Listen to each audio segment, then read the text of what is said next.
আসসালামু আলাইকুম চাকরি প্রত্যাশী ভাই বোনেরা,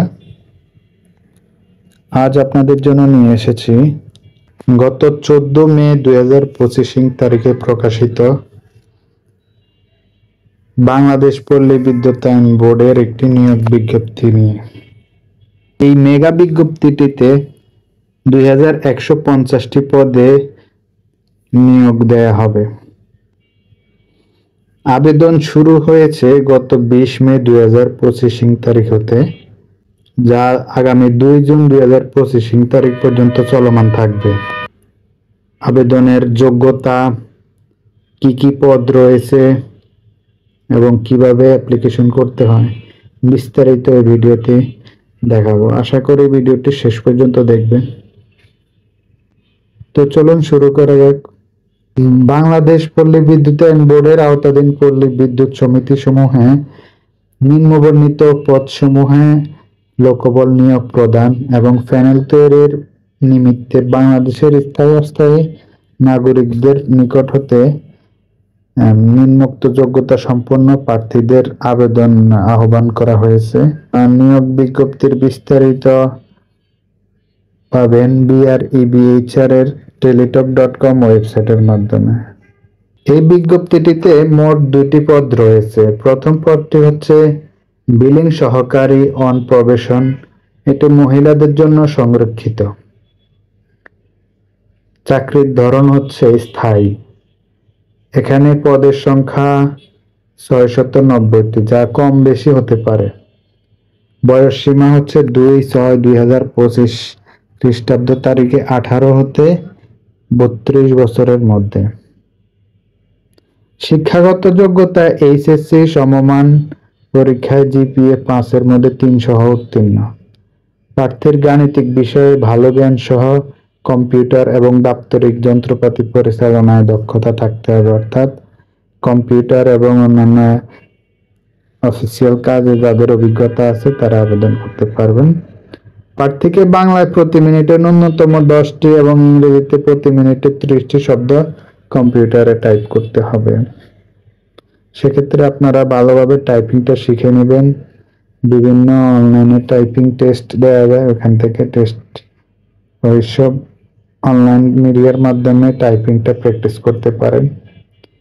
নিয়মিত প্র্যাকটিস করলে অবশ্যই আপনাদের টাইপিং স্পিড বাড়বে।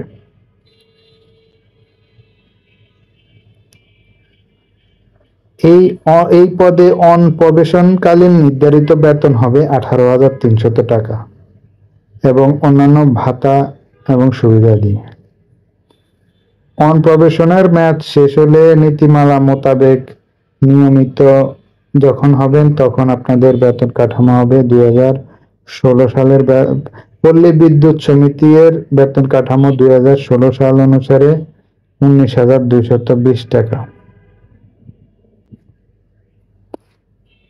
ক্রমিক 2-এ যে পদটি রয়েছে সেটা হচ্ছে মিটার রিডার কাম মেসেঞ্জার। এটি হচ্ছে চুক্তিভিত্তিক পদ। চাকরির ধরন হচ্ছে চুক্তিভিত্তিক। পদের সংখ্যা 1460। 2/6/2025 তারিখে 18 হতে 25 বছরের মধ্যে। আবার মনে রাখবেন, এটা কিন্তু 18 থেকে 25 বছরের মধ্যে, এর বেশি হবে না। অর্থাৎ এর বেশি যাদের বয়স তারা আবেদন করতে পারবেন না। প্রার্থীকে SSC সমমান অর্থাৎ ম্যাট্রিক সমমান পরীক্ষা উত্তীর্ণ হতে হবে। অর্থাৎ এখানে এডুকেশনাল কোয়ালিফিকেশনে যথেষ্ট কম্প্রোমাইজ করা হয়েছে। প্রার্থীকে অবশ্যই সৎ, বিশ্বস্ত, উত্তম চরিত্রের এবং সুন্দর এবং সুঠাম দেহের অধিকারী সহ ভালো ব্যক্তিত্ব সম্পন্ন হতে হবে। গ্রামগঞ্জের প্রত্যন্ত এলাকায় গিয়ে মিটার রিডিং গ্রহণ এবং বিল বিতরণের মানসিকতা থাকতে হবে এবং প্রবেশের লক্ষ্য কর্মসূচি সম্পর্কে গ্রাহককে অবহিত করতে হবে। বাইসাইকেল চালনায় পারদর্শী হতে হবে এবং নিজস্ব বাইসাইকেল থাকতে হবে। অফিস থেকে কোনো রকম বাইসাইকেল প্রোভাইড করা হবে না। চূড়ান্তভাবে নিয়োগের লক্ষ্যে নির্বাচিত প্রার্থীকে যোগদানের সময় জামানত বাবদ পল্লী বিদ্যুৎ সমিতির ক্যাশ শাখায় 10,000 টাকা জমা প্রদানের সামর্থ্য থাকতে হবে। অর্থাৎ আপনাকে 10,000 টাকা অগ্রিম জামানত প্রদান করে চাকরিতে জয়েন করতে হবে। পল্লী বিদ্যুৎ সমিতি বেতন কাঠামো 2016 অনুসারে, যার বেতন স্কেল হবে 14,700 টাকা। এছাড়া চুক্তির নিয়ম অনুযায়ী অন্যান্য ভাতাদি প্রাপ্ত হবেন। আবেদনটি অলরেডি শুরু হয়ে গেছে 20/5/2025 তারিখ হতে। অনলাইনে আবেদনের ক্ষেত্রে পরীক্ষার ফি নেওয়া হবে 1 নং পদের জন্য 100 টাকা এবং টেলিটকের সার্ভিস চার্জ 12 টাকা, অর্থাৎ 112 টাকা, যা অফেরতযোগ্য, এবং ক্রমিক নং 2 এর জন্য 50 টাকা এবং টেলিটকের সার্ভিস চার্জ বাবদ 6 টাকা, যা অফেরতযোগ্য হিসেবে পেমেন্ট করতে হবে। 18 বছরের নিচে কেউ অ্যাপ্লাই করার প্রয়োজন নাই। 1 নং পদের ক্ষেত্রে কোটা সংরক্ষণ করা হবে। ক্রমিক নং 1 বর্ণিত অনপ্রবেশন পদে নিয়োগের ক্ষেত্রে সরকারি নির্দেশনাবলী, কোটা এবং অন্যান্য নীতিমালা যথাযথভাবে অনুসরণ করা হবে। নির্ধারিত তারিখ এবং সময়ের পর আবেদনপত্র গ্রহণ করা হবে না।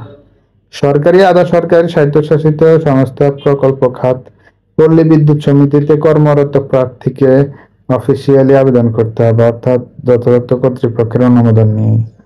প্রার্থীদের লিখিত পরীক্ষা এবং রচনামূলক পরীক্ষা অনুষ্ঠিত হবে। 1 নং পদের জন্য কম্পিউটার বিষয়ক একটি প্র্যাকটিক্যাল পরীক্ষা নেবে। কেবলমাত্র লিখিত পরীক্ষা উত্তীর্ণদেরই ভাইভা অনুষ্ঠিত হবে। কোনো কোনো ক্ষেত্রে প্র্যাকটিক্যালও হতে পারে। কেবলমাত্র লিখিত পরীক্ষা উত্তীর্ণ প্রার্থীরাই মৌখিক এবং ব্যবহারিক পরীক্ষার জন্য বিবেচিত হবেন। বাছাই বোর্ড চাইলে যে কোনো পদের সংখ্যা হ্রাস বৃদ্ধি করতে পারেন। কোনো ধরনের অসঙ্গতি, ভুল তথ্য দিয়ে আবেদন করলে আবেদনপত্রটি প্রার্থিতা অটোমেটিক্যালি বাদ পড়বে। চাকরির জন্য যে কোনো ব্যক্তিগত যোগাযোগ অবশ্যই যোগ্যতা হিসেবে গ্রহণ করা হবে।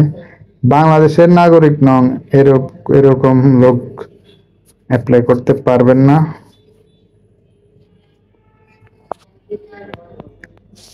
অনলাইনে আবেদন করার পদ্ধতি হচ্ছে BREBHR.teletalk.com.bd ওয়েবসাইটে যাবেন। ওখানে গেলে আপনারা পূর্ণাঙ্গ সার্কুলারটি দেখতে পাবেন। পরবর্তীতে ওখানে অনলাইন অ্যাপ্লিকেশন ফর্মে ক্লিকের মাধ্যমে আপনাকে রেজিস্ট্রেশন করতে হবে। অ্যাজ ইউজুয়াল যেসব সরকারি চাকরিতে আপনারা অনলাইনে আবেদন করেন, ঠিক একইভাবে এখানে ছবি, সিগনেচারের নির্ধারিত সাইজ দিয়ে দিয়েছে। টেলিটকের মাধ্যমে পেমেন্ট দেওয়ার পর আপনারা অবশ্যই অ্যাপ্লিকেশন ফর্মটি সযত্নে রাখবেন, যেটা কিনা পরবর্তীতে অ্যাডমিট কার্ড উত্তোলনের ক্ষেত্রে প্রয়োজন হবে। কিভাবে আবেদন করতে হয় সেই প্রসেস যদি জানতে চান, অবশ্যই কমেন্টে জানাবেন। তাহলে আপনাদের জন্য একটি কমন ভিডিও দেওয়া হবে, যেখানে কিভাবে সরকারি চাকরিতে আবেদন করতে হয় টেলিটকের মাধ্যমে সেই বিস্তারিত তথ্য এখানে তুলে ধরা হবে। এরকম মেগা আরো কয়েকটি নিয়োগ বিজ্ঞপ্তি ইতিমধ্যে প্রকাশ হয়েছে। ওইসব নিয়োগ বিজ্ঞপ্তির বিস্তারিত জানতে চাইলে অবশ্যই আমাদের চ্যানেলের সঙ্গে থাকবেন এবং চ্যানেলটি সাবস্ক্রাইব করবেন। ধন্যবাদ, ভালো থাকবেন।